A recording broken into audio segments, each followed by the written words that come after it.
Hi, and welcome back to the Remnant Christian Book Reading channel. I hope everyone is ready for a great reading time. I'm doing the reading again because something hilarious happened.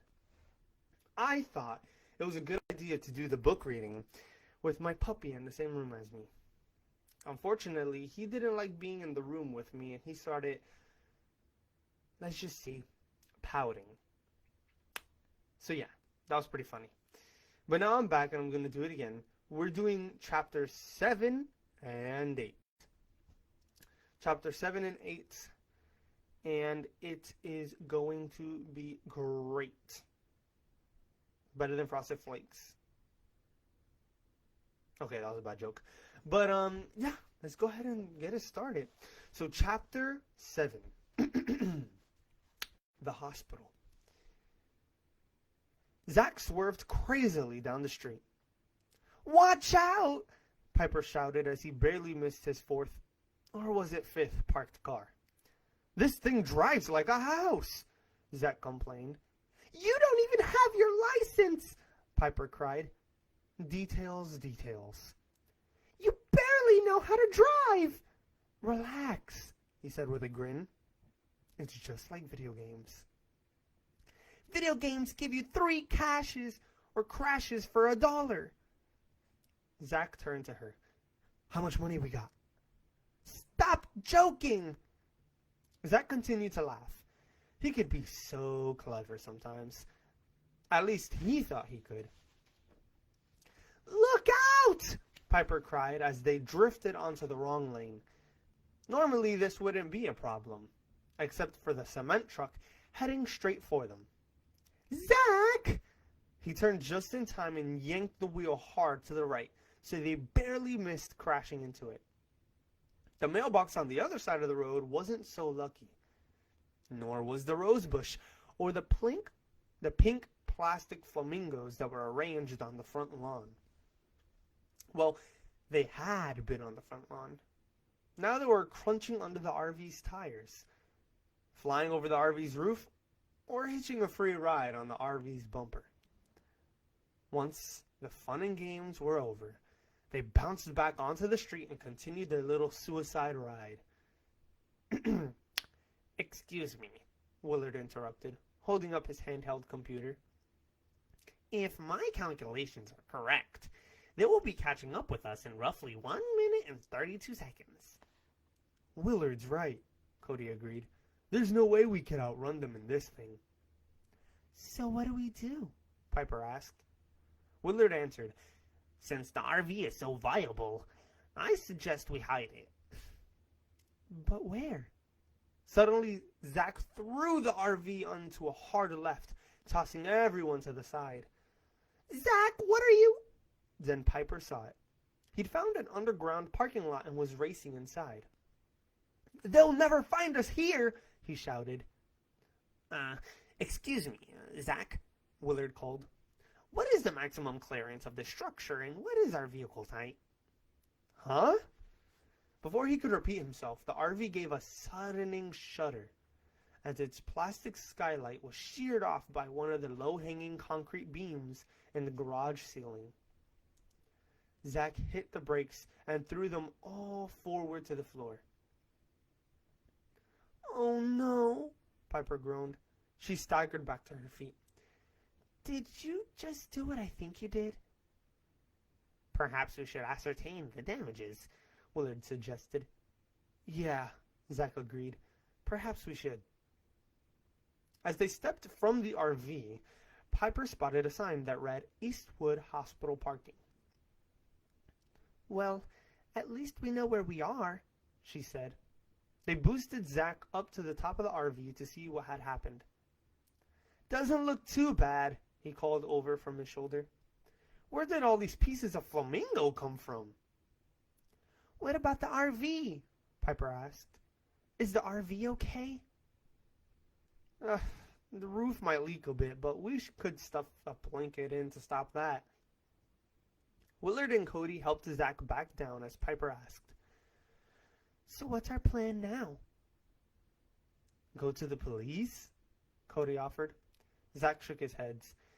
Kids against adults. Who do you think they'll believe? Piper nodded. Especially when one of those kids had just stolen an RV, driven it illegally, and crashed it into a parking garage ceiling.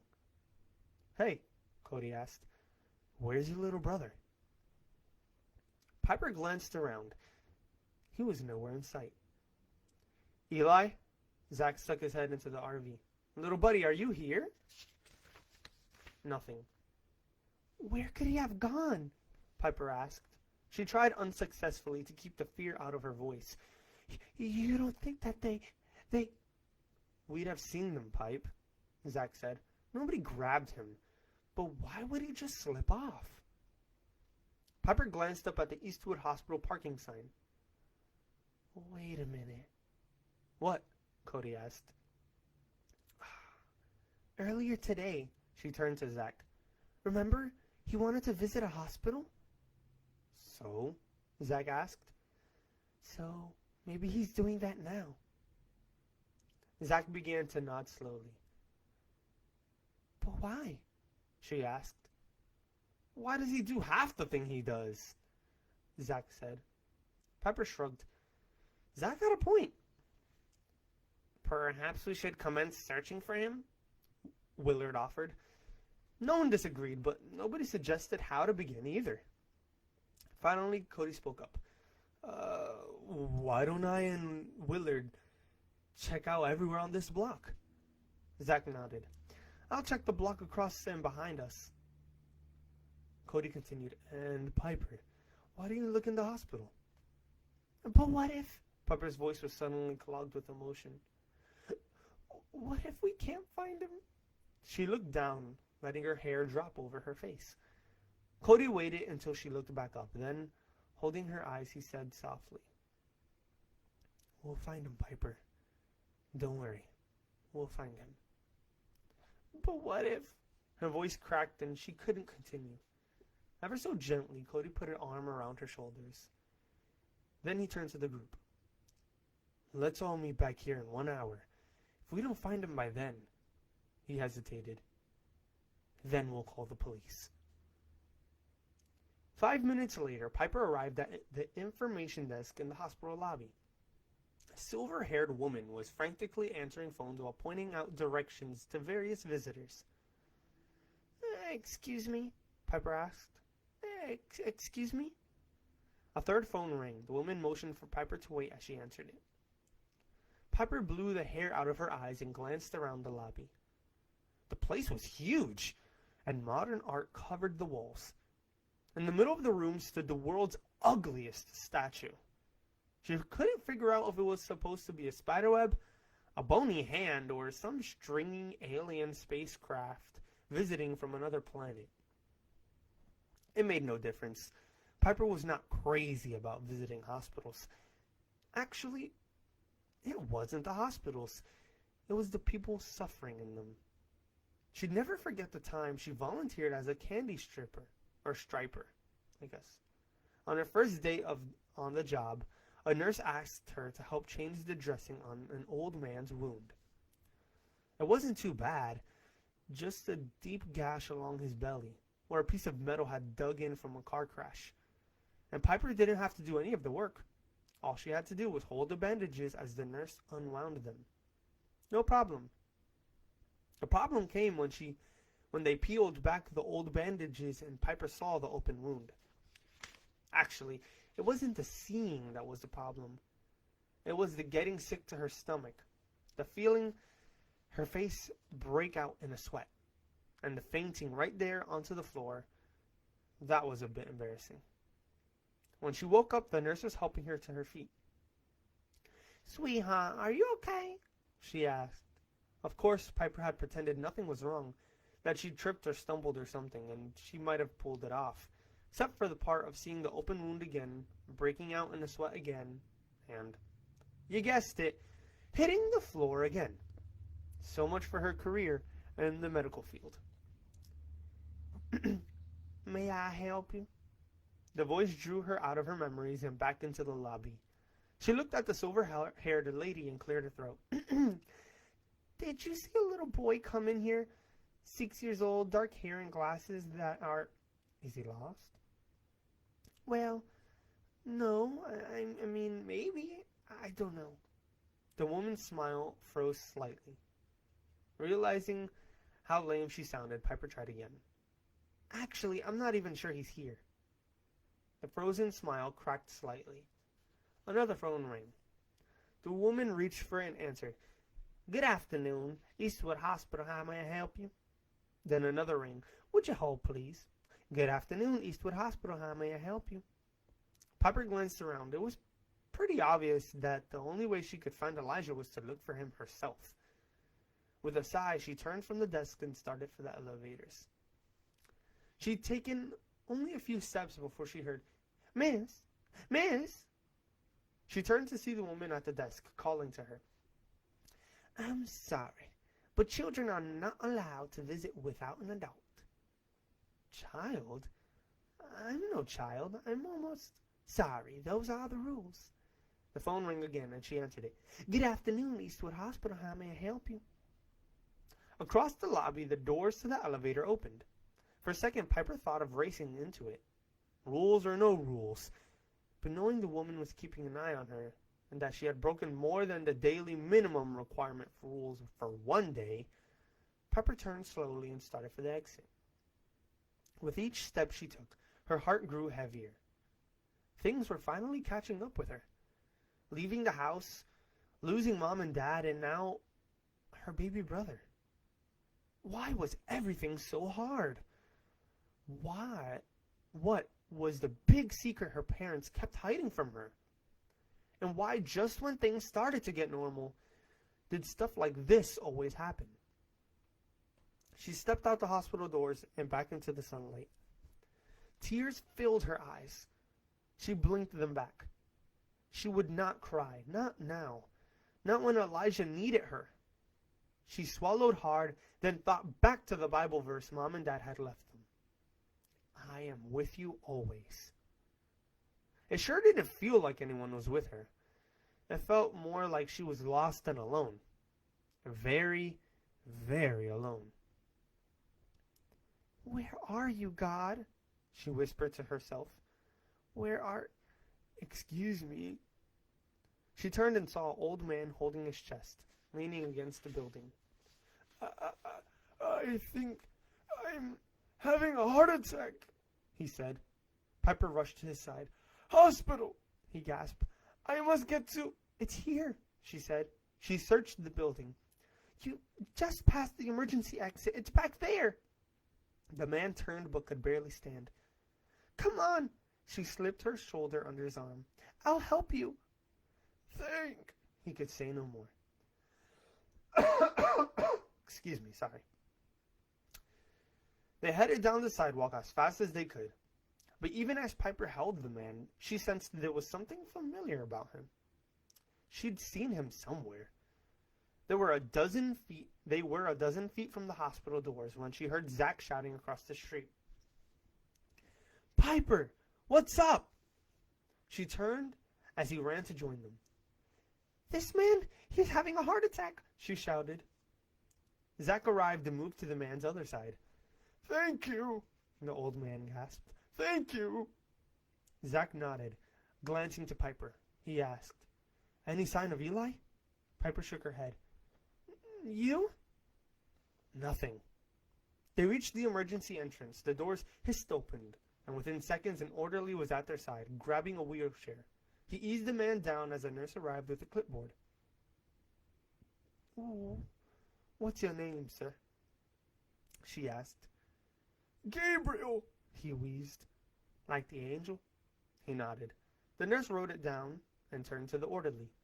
Get Mr. Gabriel inside. Stat.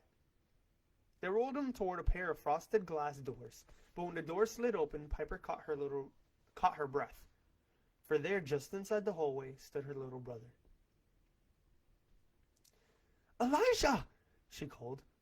The boy looked up and smiled. Zach saw him too, but when they started toward him, Elijah turned and raced down the hall. Elijah! Zach called. Eli! By the time they got inside the door, the little brother was nowhere to be found. Monica, Silas, and Bruno cruised the streets in their van. How could a huge motorhome just vanish? Monica demanded. Well, maybe we can't see it, Bruno offered. I know we can't see it, Monica snapped. Otherwise, we'd see it. Yeah. Bruno gave a giggle. That's what I thought too. Monica looked at him. Thought of saying something, then figured it would do no good. Maybe they're hiding it, Silas suggested. Where do you hide a motorhome? Monica grunted.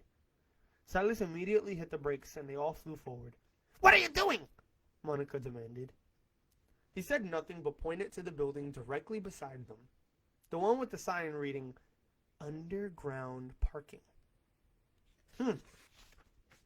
Yes! She exclaimed. Yes! They could have hidden out in a parking garage. Let's check them all out. There can't be that many. Let's search every parking lot until we find them. Mom and Dad continued rummaging through the storage room, tearing through box after box of stationery supplies. These people must sure like notes, Mom said as she tossed another box of sticky notes to the side. Dad nodded and glanced at the door. What we really need is something to help us pop that lock. If they hadn't taken my wallet, I could have used a credit card, or at least... He stopped, seeing a look of hope cross Mom's face. What about a metal ruler?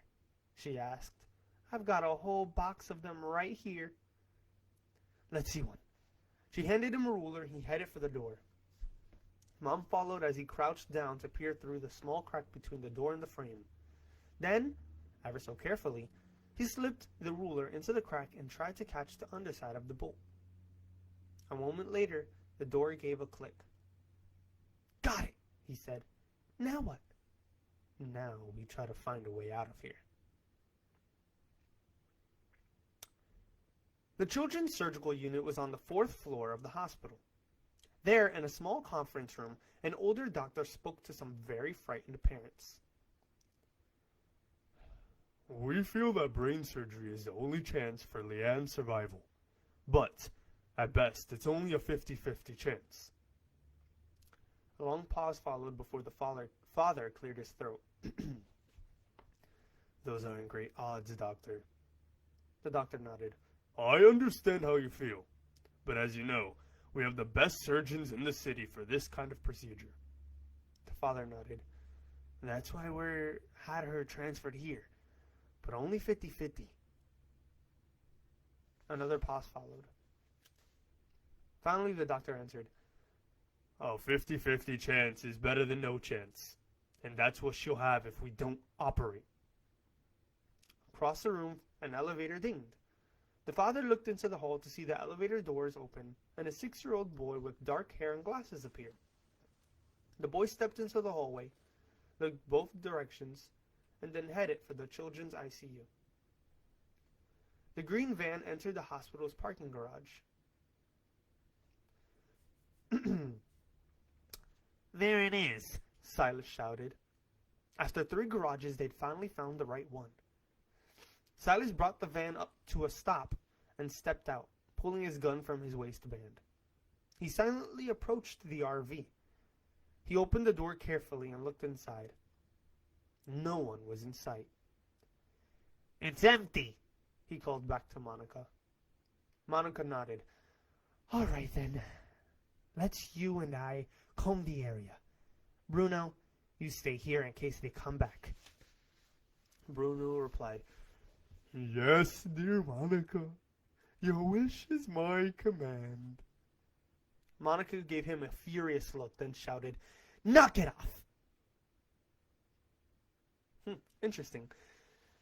Let's go on to chapter 8, shall we? The Noose Tightens. Interesting title. Elijah peered around the corner into the ICU. There were a dozen beds with all sorts of hanging bottles that were dripping and electronic gadgets that were beeping. At the far end, 2 nurses were speaking to a young doctor, but it was the third bed that caught Elijah's attention. The girl he'd seen hit by the car was lying in it. She looked awful. There were tubes running into her nose, mouth, and arms. Her skin was as pale as paper. Slowly, Elijah made his way toward her, but he didn't get far. You there. A bald orderly called out from behind him. Little boy. Elijah froze a moment, then continued forward. The voice continued. You're not supposed to be in here. Elijah was only a few steps from the bed when the orderly's huge hands grabbed him by the collar. Within seconds, he was back outside the ICU with the orderly waving his fingers in his face. Children are not allowed in there. Where are your parents? Elijah shrugged. The orderly grabbed him by the arm and escorted him down the hall to the reception desk. Here he spoke to an angry-looking nurse. I caught this kid in the ICU. Do you know who he belongs to? The nurse shook her head and eyed Elijah suspiciously. How do you get up here? Elijah turned and pointed at the elevator. I see, the nurse said. He probably just wandered on and pushed the button. Call security. They'll find his parents. The orderly nodded. He pointed to a chair next to the desk. Sit there, he ordered as he reached for the phone. We'll find your parents. Elijah sat with a sigh. He only wished that that man were right. Dad looked around the corner and down the hall toward the exit. 2 burly guards stood at the front door. They didn't wear uniforms. In fact, they looked more like thugs than security guards. Both wore shoulder holsters with guns. Someone's coming, Mom whispered softly from behind him. Dad pulled back, took her hand, and together they darted to the nearby stairwell. Upstairs, he whispered. They stole up the steps silently until they reached the 2nd level, where Dad checked out the hall, making sure the coast was clear. Come on, he said. They stepped into the hallway and moved past a bunch of offices. The first 2 were lit and had people talking inside. The third was dark. He reached for the knob and gave it a try. It opened with a quiet creak, and they stepped inside. The office was small, with only a desk, a metal filing cabinet, phone, and computer. There were no windows. Spotting the phone, Mom reached for it, but Dad stopped her. He pointed to the blinking lights on it. Someone will see the light. Let's try the computer instead. Mom nodded as Dad sat down in front of the computer and worked the keys. She began to pray quietly. Moments later, the email screen popped up. Yeah, baby, Dad whispered. Then turning to Mom, he asked, What do we say? Write the kids first, she whispered. Tell them we're okay, and tell them not to try and find us. Dad started typing. Got it. And after that, Mom took a breath. After that, have them call the police. In the dark room, the Shadow Man stared at the photo of Elijah Dawkins. He drummed his fingers on the jet black desk. So young, he muttered, and already such a threat. Just then, a tiny green light lit up on the signal board next to his computer. Frowning, he picked up the phone and pressed the key. Who is using the system in room 211? He demanded. I don't know, sir, came the reply. Find out and report to me at once. There should be no one in the office. Yes, sir. Shadow Man stared at the green light a moment, his suspicions growing. Is there anything else, sir? Yes. Kill the computer line in room 211. The computer line, sir? Yes! Shut it down now! Yes, sir. The shadow man slammed down the receiver and glared at the light. A moment later, it went dark. Elijah fidgeted in his seat. The nurse gave him a nasty look. He fidgeted again. She looked at him again. Finally, she picked up the phone, dialed and spoke. Hello, security, have you found the boy's parents yet? He's driving me nuts. She listened a moment. Well, keep looking. Oh, and send someone up here to take him off my hands. He can wait in your office. She hung up the phone and glared at Elijah. He fidgeted. She glared some more. Moments later, a gray-haired orderly arrived. That was fast, the nurse said. Are you here for the kid? The orderly nodded. All he does is stare at me with those huge eyes of his and fidget. Stare and fidget, stare and fidget. He's driving me crazy. The old man nodded again and held out his hand. Elijah smiled, slipped out of his chair, and grabbed onto the man's hand. They headed down the hall. But instead of going to the elevator, the orderly took him directly to the children's ICU. Elijah looked up at him and grinned wider. The old man smiled back. Suddenly, the double doors opened, and a doctor and several nurses walked by. But for some strange reason, they didn't even notice Elijah and the orderly. Then, from the opposite direction, the bald orderly also passed. But again, he didn't see either of them. The gray-haired orderly released Elijah's hand and nodded. Elijah returned the nod and entered the ICU.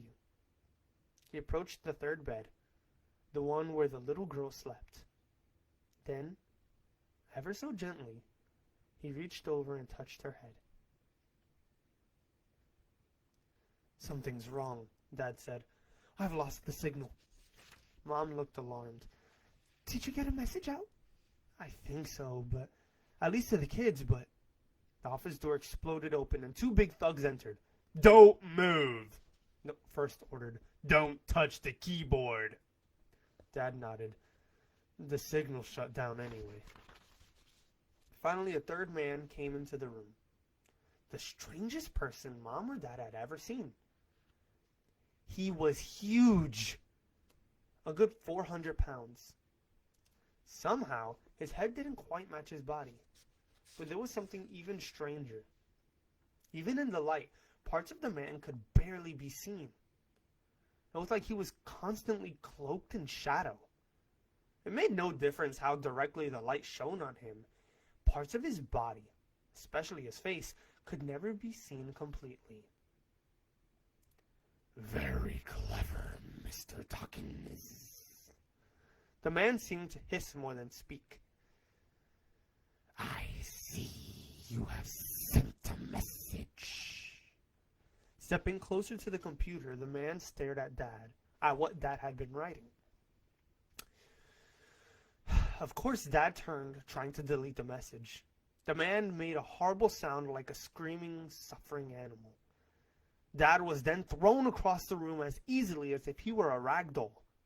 He crashed into the filing cabinet and slid to the floor. Mom screamed and ran to him. The man of shadows hunched over the computer. So, sending messages, are we? Perhaps I can assist you. He stared hard at the computer. Then, to Mom and Dad's amazement, the keys suddenly began moving on their own. Excuse me. The man read the words as they appeared on the screen. Dear kids, disregard previous message. Need help. Being held at compound in mountains. Come for us. Make sure Elijah is with you. Directions are below. Mom and Dad. The man turned to the couple and laughed at the look of alarm on their faces. Don't worry. I'll give them very clear directions. They'll have no trouble finding us. This is one big hospital, Zack complained as he plopped down on the sofa on the third floor waiting area. He's gotta be here, Piper said. We both saw him. But where? And why is he hiding from us? Piper shook her head and glanced at her watch. Oh, great. We were supposed to meet up with Cody and Willard 4.5 minutes ago. Zack snorted at her exactness. Well, we were, she insisted. Right. We should get them. See if they'll help us look. Zack nodded and lumbered to his feet. All right, I'll go. You keep looking. He started for the stairs. And tell them we're sorry for being late, she called. Without turning, Zack gave a wave and continued toward the stairway. Elijah slipped out of the ICU and into the hall. He made his way quickly toward the elevator. Now he would find Piper and Zack. He pushed the call button, and moments later the elevator door opened. He checked the hall one last time as he backed inside. Can you believe this? A man said behind him. Right into our hands. Elijah spun around to see the skinny man with the pointed nose and the woman with the bright red hair. Woo-wee! Woo! Oh my God. Lord have mercy. Sorry, my God. I just knocked over the mic. I'm trying to act like I didn't just do that. I knocked over the mic. You know you saw that. You know. Anyway, yeah, that was a great way to end off our 2 chapters of 7 and 8.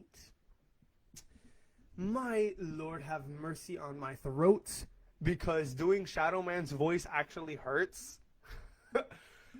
But I actually really enjoy doing his voice, weirdly enough. Anywho, I hope you guys enjoyed it. Leave in the comments what you think is going to happen to Elijah now. He just plopped right into the red-haired woman's lap, basically. Let's see what happens. Anyways, God bless you all. I hope you enjoyed the reading. And if you would like to support us, go ahead and leave a like.